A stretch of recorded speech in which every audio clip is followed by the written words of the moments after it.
This is Gerardo Del Real with Resource Stock Digest. Joining me today is the newly appointed CEO of Monumental Minerals, Mr. Jamil Sater. Jamil, you moved faster the last time I introduced you as Dr. Jamil Sater, the brand new director of Monumental Minerals. I congratulated you then. Here we are a few months later, and you've now been appointed CEO. Congratulations on the new position. Well, thank you very much, Gerardo, and really appreciate being on the call today. It's great to chat.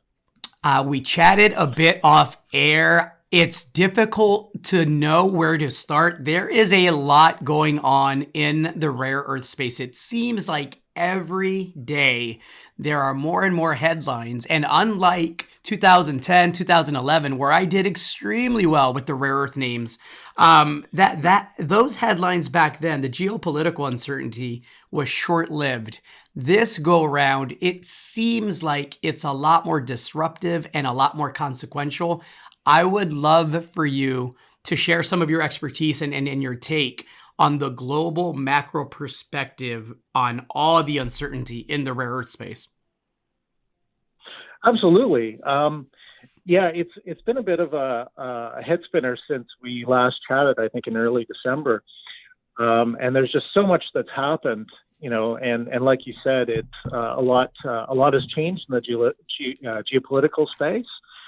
In late December, we had the consolidation we saw the consolidation of several state-owned rare earth groups in China.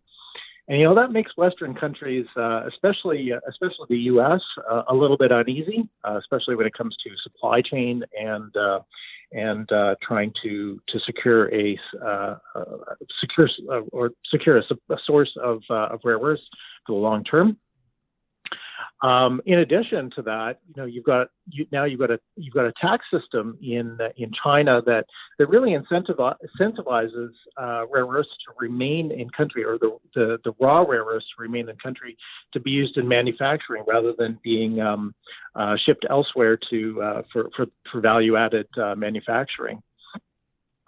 And then, on this side of the pond, you've got a bipartisan U.S. Senate bill, which it's kind of unusual, I think, in U.S. politics this day. But you've got a bipartisan bill that's in the U.S. Senate, through the U.S. Senate, that will make it illegal for U.S. defense contractors to procure rare earths from China as of 2026.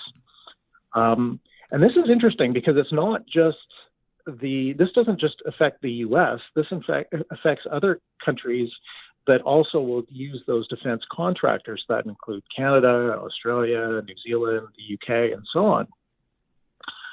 So there are a lot of big changes. And then, most recently, we've had yesterday an announcement from President Biden that the U.S. government will start to stockpile rare earths and will also provide incentives to companies to develop downstream rare earth processing and refinement.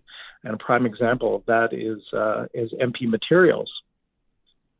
So there has been a lot of changes, and I think that really the U.S. and to a larger degree Western countries are looking to gain independence from China, at least in terms of critical metals. Here's what I find just absolutely fascinating. Simultaneously, the U.S. in a bipartisan fashion is announcing that they want to further a bill that would make it illegal, essentially, for the U.S. to purchase rare earths from China as of 2026. And at the exact same time, Beijing announces sanctions on 2 American defense contractors. And its top diplomat has accused the United States of using Taiwan to suppress mainland China, right? And so you have all of these events playing out on the international stage. And when I see the solutions that are being offered up, I chuckle a little bit. Listen, I'm all in support of the bill to fund and subsidize recycling of rare earths, especially the heavies. I'm all in support. Yep. to expedite and develop an independent critical metal supply chain. But the bottom line is there are zero heavy rare earth projects in North America that are actually progressing to permitting, correct? Yes, you're absolutely right, Gerardo. We've, the MP materials project that I was just talking about, and the funding that the U.S. government is providing, that's for heavy rare earths. But the fact of the matter is that, as good as Mountain Pass is, it's dominantly a light rare earth deposit. So I don't know how much, that will move the needle. And then other than that, to your point, there really isn't much out there. And I think that's where Jamil comes in as being a perfect option. It's right on the doorsteps of Texas. It's 30 miles south of the Texas border. And as we know, Texas is becoming a very fast developing North American hub for rare earths and for refinement and processing of them. And battery technology, right? With Tesla and the Gigafactory. Absolutely. You've got Tesla, you've got Blue Line in Hondo, which is just outside of San Antonio, and then the MP Materials has now just announced the development of a facility in Fort Worth. So it's positioned perfectly, and honestly, the timing couldn't be better to have that project come along. Let's talk about the Gemi, or as I privately and in my head call it, the Gemi project, because it is a heavy rare earth project, right? That has and benefits from excellent infrastructure. I want to kind of reintroduce the technical team that you've been able to put together, including obviously yourself, because I think that's going to be, and excuse the cheesy pun, but it's going to be critical in advancing this project and allowing the project to be put on a fast track to actually be able to contribute to what's clearly a big necessity for North America, which is, of course, the rare earths in general, but specifically the heavies that go into a lot of these magnets, a lot of these missile technologies, a lot of these defense systems that, again, China has not been shy about threatening to cut off, right? And so when I look at what's going on with Russia and the Ukraine and the U.S. and, by proxy China, and it's just absolutely fascinating to me that this situation looks to me like it's not going to be like 2010, 2011, where all of the rare earth names go up, 10, 15, 20 fold, and then do a round trip a year or two later. I actually think that projects that are substantial and meaningful and actually can get developed are going to command an insane premium in the market. Totally agree with you. I mean, every car manufacturer is in the next, let's say, 10 to 15 years, sometimes even less, are planning to switch over most of their fleet to EV. And in order to do that, they need a lot of rare earths, permanent magnet rare earths. And that's where Jamil comes in, especially with the heavy rare earths. In terms of our team, I'll just do a very quick introduction here. So we have, of course, myself and CEO of Monumental as of yesterday. Still sit as a director, and my career is in mineral exploration. Of 20 years of experience, held several positions with majors and major miners and service providers, most recently with Anglo American Exploration in the Americas. But enough about myself. I mean, the real key here is having a really good team, and that includes Max Sally, who's the director, founder, and former CEO of Monumental, also of Defense Metals. Mark Saxon, who brings just a ton of experience in the rare earth space, from his experience and his work at Norra Shar in Sweden.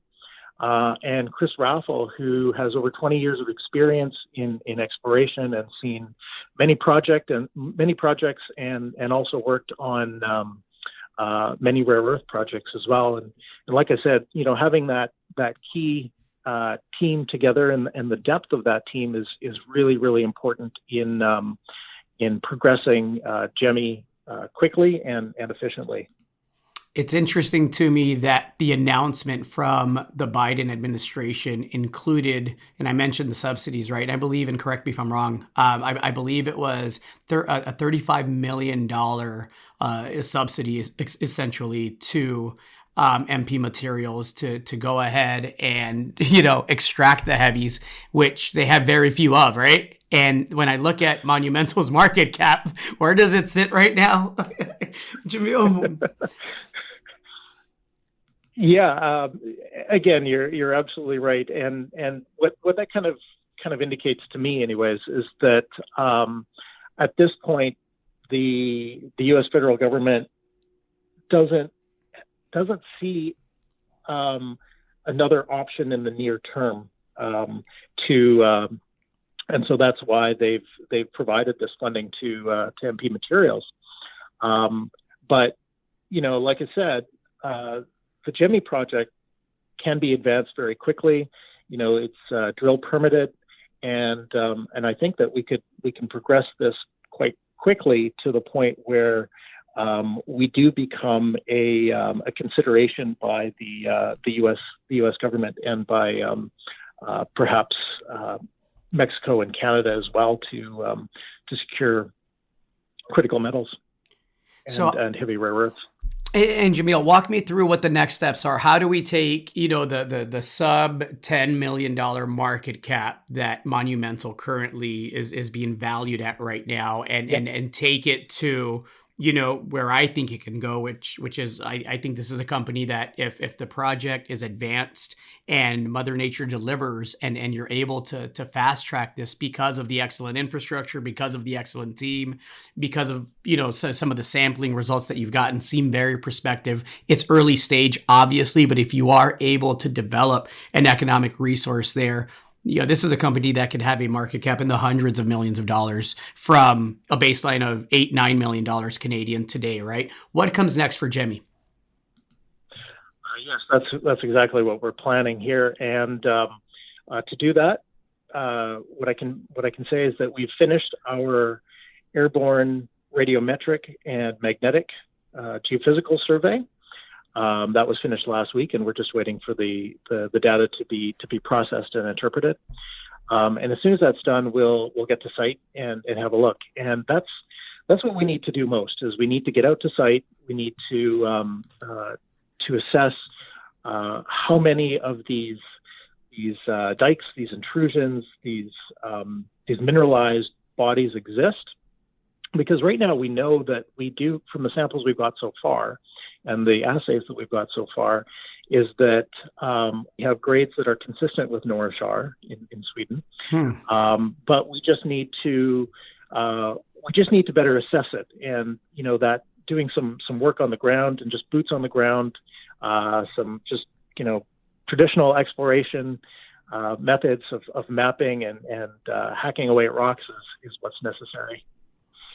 Well said. I am looking forward to feedback from that site visit. I would love to have you back on. I would also love to have, you mentioned Mark Saxon. Mark is someone that I've known for, wow, and I'm going to date myself a bit here, but for over 13, 14 years, and someone that I did extremely well with in the rare earth space, following, some of his advice and some of his guidance and expertise way back in the days. And so I'm obviously looking and hoping to repeat that this go round. And again, much like in the uranium space, absolutely. I actually think this bull cycle has the potential to be an even more violent and sustainable one to the upside. So definitely exciting times. Can't wait to have you back. Congratulations again on the new position. And looking forward to chatting again. Anything to add to that, Jamil?